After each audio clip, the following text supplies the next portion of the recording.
Hello, cute little pies. Welcome back to my channel.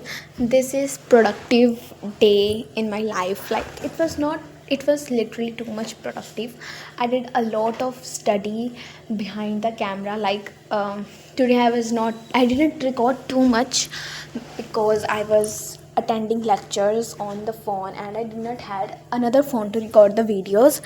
But let me tell you, मैंने आज like 6 hours study किया होगा literally and I am happy that मैंने इतने time after many ages I have studied for 6 hours, like not exactly 6, it was near about 6. सो उसका मैं थोड़ा सा अपने 6 hours का मैं थोड़ा सा शेयर करती हूँ कि मैंने क्या क्या किया उसमें. तो बेसिकली सबसे पहले तो मैंने लेक्चर देखा था अपना SST का lecture 4th chapter nationalism in India and फिर मैंने उसके नोट्स रीड किए. एंड मैंने अपनी एक वीडियो में बताया था कि हिस्ट्री के क्या how can you succeed in history, how can you master history. So उसमें मैंने एक टिप्पणी बताई जो मैं अभी बताना चाहूँगी. दैट इज़ कि जब आप हिस्ट्री को पढ़ते हो ना तो आप ना उसके कीवर्ड्स को भी पढ़ा करो.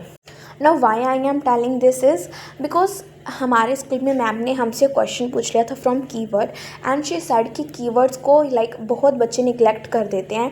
बट आपको करना नहीं है कि आपको उसे भी पढ़ना है क्योंकि समटाइम्स आपको 1 मार्क क्वेश्चन आ सकता है या फिर MCQs में डेफिनेशन देकर पूछ लेंगे कि इसको एक वर्ड में बताओ या फिर anything can be asked.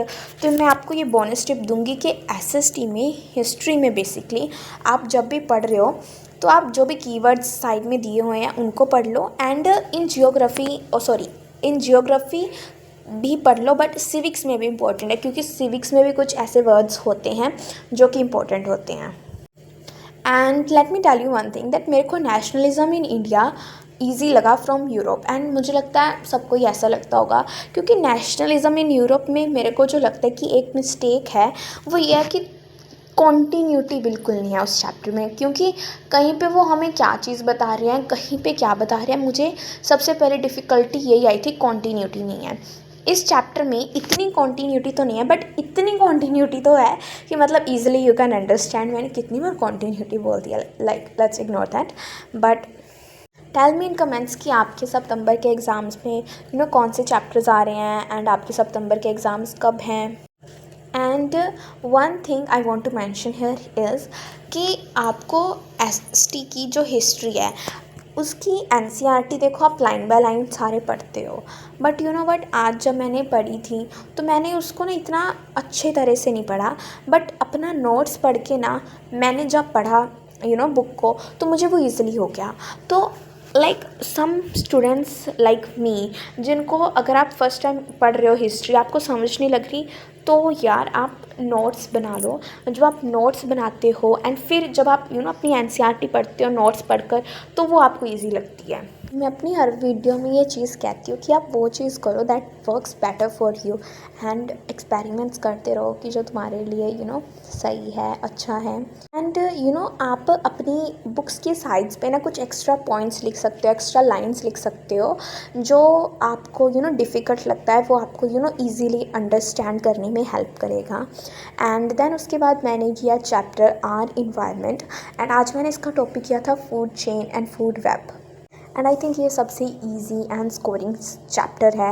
And इसका सबसे इम्पोर्टेंट टॉपिक जो है वो एवरीबडी नोज इज़ 10% लो, तो वो इम्पोर्टेंट है करना.